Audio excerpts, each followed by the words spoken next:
বন্ধুরা, আজকে আমরা বানাবো ফালুদা। এর জন্য লাগবে এখানে সাগুদানা আর কোকোলা নুডলস, আর এখানে পানি বয়েল করতে দিয়েছি। আর আমি এখানে 2 কেজি দুধ ঘন করে নিয়েছি। এখন প্রথমে আমরা পানিটা গরম করে নেব।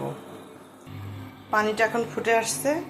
এখন এর মধ্যে আমরা দিব কোকোলা নুডলসটা।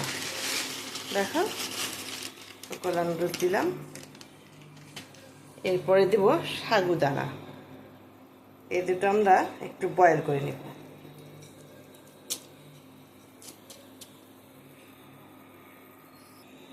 এই যে আমরা এখন বয়েল করে নিচ্ছি, চামচ দিয়ে নেড়ে দিচ্ছি। এখন বয়েল হোক, তারপরে আমরা একটা ছাঁকনি দিয়ে ছাঁকে নেব।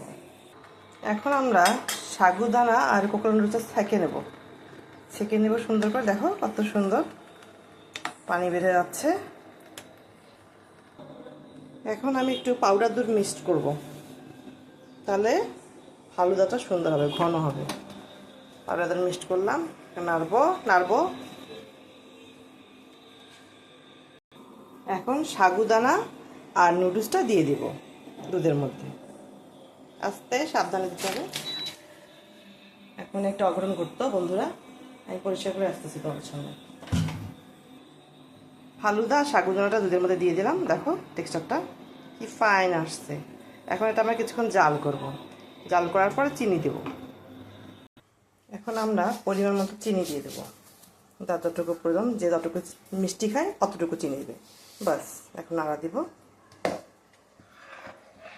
এখন কত সুন্দর টেক্সচার হয়ে গেছে, বাহ। এখন আমরা ফালুদা পরিবেশন করব। এখন আমরা ফালুদা নিচ্ছি।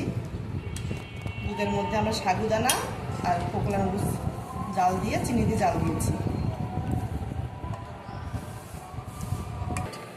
এখন আমরা ফল দিব। বিভিন্ন ধরনের ফল দিতে পারেন, আপনার যেটা রয়েছে। আমি কলা, আপেল আমার বাসায় ছিল, এটাই আমি দিচ্ছি। এখন দিব আইসক্রিম।